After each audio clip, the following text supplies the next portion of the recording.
je peux vous parler d'exclusion sociale, ou d'itinérance.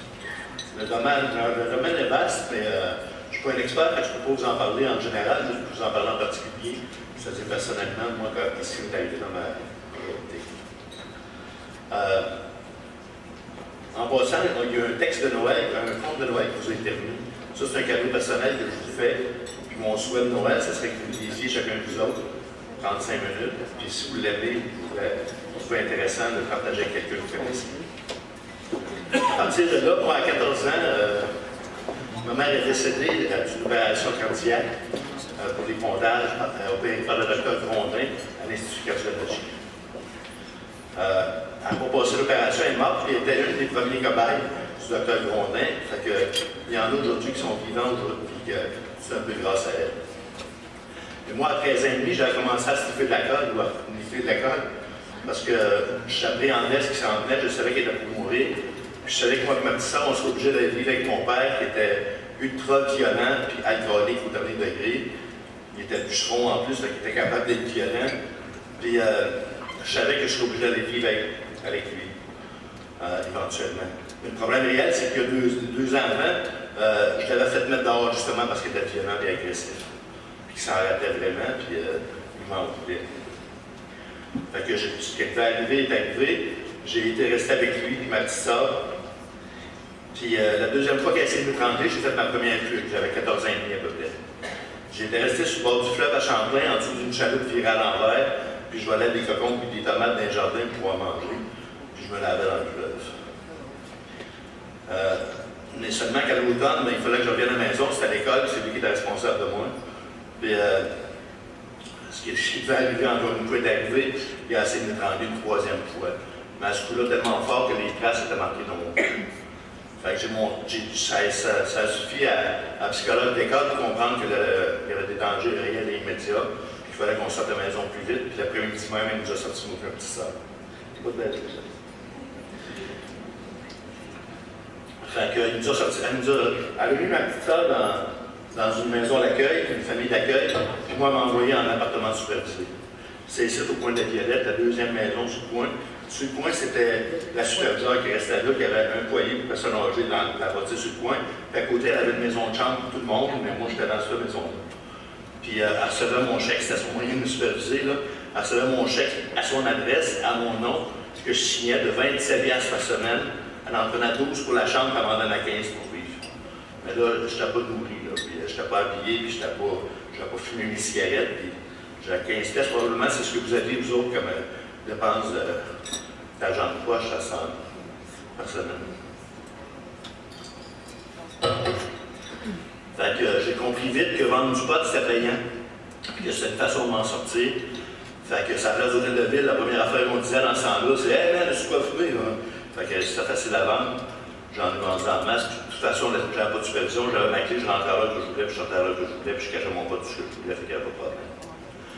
Mais il y a un problème qui est arrivé, qui était quasiment plus grave, c'est que le H est arrivé par la suite, puis la mescaline, et tout d'un coup, le LSD 25. Ça, c'est la drogue la plus forte au monde, ça. 1 millionième de grammes, ça peut te congé pendant 24 heures. Halluciner, là, les planchers font ça, les bœufs font ça, il y a des petits trains qui se promènent, puis des fusées, puis des étoiles, puis tu ne sais pas vraiment sur quelle planète que tu es. Mais le problème, c'est que tu peux rester accroché là-dessus. Puis rester accroché, ça ne veut pas dire être habitué d'en faire ou être addicté à ça en anglais, là. Mais ça veut dire que tu en prends un, puis tu hallucines pendant plusieurs mois, plutôt que juste 24 heures. C'est ce qu'on appelle rester accroché, puis ça s'appelle juste au LSD 25. Ça. Ben, moi, c'est ce qui est arrivé. Je suis resté accroché après quelques prises, puis j'ai halluciné pendant 3 mois de temps. Fait qu'après 3 mois, je me suis ramassé à l'hôpital Sainte-Marie en psychiatrie. J'avais des problèmes de comportement. Mais je n'étais pas agressif ou violent, mais j'étais dérangeant et dangereux pour moi-même, finalement. Pas pour les autres, mais pour moi-même. Je ne voyais pas les lumières des stops, mettons. Fait que, eux autres, ils réglaient ça assez vite des problèmes de comportement. Ils me donnaient du Lagatine. Moi, ils m'en donnaient à 800 mg par jour, puis la dose mortelle était de 1200 mg. Mais ce médicament-là, ça asséchait la bouche, ça déshydratait un peu comme ça. Puis, mais tellement à un point tel que c'était sec comme ça, puis j'avais les lèvres fendues jusqu'au menton, j'avais d'une dramomie. J'avais juste 18 ans, c'est pas j'étais vieux. Puis, j'étais tellement sec que j'avais pas de salive, même si je pouvais tout en bleu, j'avais pas de salive, je n'étais pas capable de valer.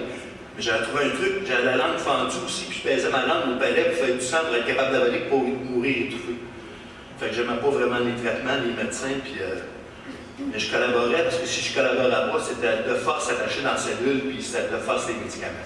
Fait que c'était mieux pas attaché finalement. Puis les comportements, ben, ils n'existaient plus. Tu avais ni de comportement positif, ni de comportement négatif, c'était complètement neutralisé cérébralement. C'était à légumes. C'est avec ça qu'on fait des institutionnalisations d'ailleurs. Ils ont mis les gens légumes, puis ils ont dit non, on a des problèmes à cause de ça aujourd'hui. Fait que finalement, ben, je suis sorti de là après 3 mois. Puis je me rappelle de maintenant, ils m'ont mis un vieux manteau de ski sur le dos, pas de gants, pas de tuque, qui faisait moins 40, puis ils m'ont laissé aller. Ils n'ont pas appelé mon père, ma parenté ne s'occupait plus de moi depuis que ma mère était morte, ni d'un bord ni de l'autre, mon père non plus, ben, pas vraiment non plus. Puis mais je me rappelle d'avoir été sur le Saint-Sacrament, c'est la 7e avenue dans Saint-Sacrament. Puis il y avait des petits cristaux de glace dans l'air, puis je marchais. Mais je me rendais, il faisait moins 40. Je me rendais même pas compte que je m'en allais nulle part. Fait que ça a été ma 2e phase d'itinérance. C'est là que j'ai rencontré une femme au coin de la rue, puis elle m'a demandé où est-ce que je m'en allais. J'ai dit, je m'excuse madame, mais je ne sais pas. Ben, c'est là qu'elle m'a envoyé à l'hébergement Cholette. Ça, c'est un capitaine de police qui avait parti un hébergement pour les itinérants à Bonaventure à l'époque.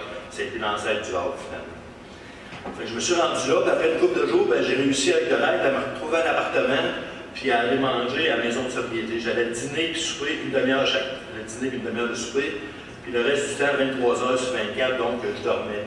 Puis c'est pas parce que j'étais à l'âge, je suis paresseux.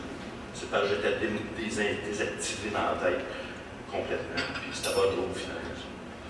Mais là, j'ai connu la cocaïne, puis j'ai commencé à m'injecter. Ça a pris 10 injections de cocaïne avant que j'ai mon premier buzz tellement que le médicament m'avait congelé dans la tête. Ça, c'est un stimulant de la cocaïne. Fait qu'après le 10e buzz, c'est réellement ça. C'est comme si la lumière avait allumé. Je me suis aperçu que d'un coup, j'étais encore là, que j'avais une pensée que je pouvais fonctionner, bouger mes mains, puis que je pouvais justement, grâce à ce moyen-là, essayer de revenir tranquillement. Fait que le problème, c'est que c'est bien addictif sur la cocaïne, puis je me suis mis à m'ambitionner. Puis en dernier, ben, je dormais plus 23 heures sur 24, je passais 3-24 heures debout, je tombais sans connaissance 12 heures. En 3-24 heures, je me shootais tout ça en l'autre, je tombais à 12 heures. Fait que là, c'est arrivé que dans la dernière phrase que j'ai viré, elle a duré 40 jours. Puis j'ai perdu 60 livres en 40 jours. C'est une livre et demie par jour que je me suis écrit ça. Moi, je regardais les annonces d'une diète à la télé, puis je riais. Mais c'était pas drôle dans le fond, parce qu'à 80 livres, j'étais en train de mourir. Parce que là, j'en vais 200. Puis je me suis ramassé à la maison de boucher à Saint-Casimir. Mais eux autres, j'ai été mieux dire que j'étais schizophrène. C'est comme vous autres, les schizophrènes, le monde en général, ils voient ça à la TV, c'est quoi un schizophrène? C'est des Alain Piché qui turcotent. Ça n'a rien à voir avec moi. Seulement quand je dis je suis schizophrène, paranoïaque, mais je disais peut-être, le docteur peut-être, paranoïaque, ben, vous avez déjà une drôle d'idée de moi, fait que ça va pas bien mal pour l'inclusion sociale. Ou bien même quand tu es bien sur la côte avec des cicatrices bien gros, tu regardes bien trop. Fait que finalement, la maison de Boucher, ils n'ont pas voulu me garder. Parce qu'ils ne savaient pas comment traiter les schizophrènes, puis ils avaient peur de moi. Fait qu'ils m'ont envoyé à la maison Jean Lepage, qui ont voulu mon dossier psychiatrique, que je n'ai pas voulu lui donner, parce que c'était confidentiel, puis ça ne les regardait pas. Fait qu'ils m'ont envoyé en dernier recours au centre.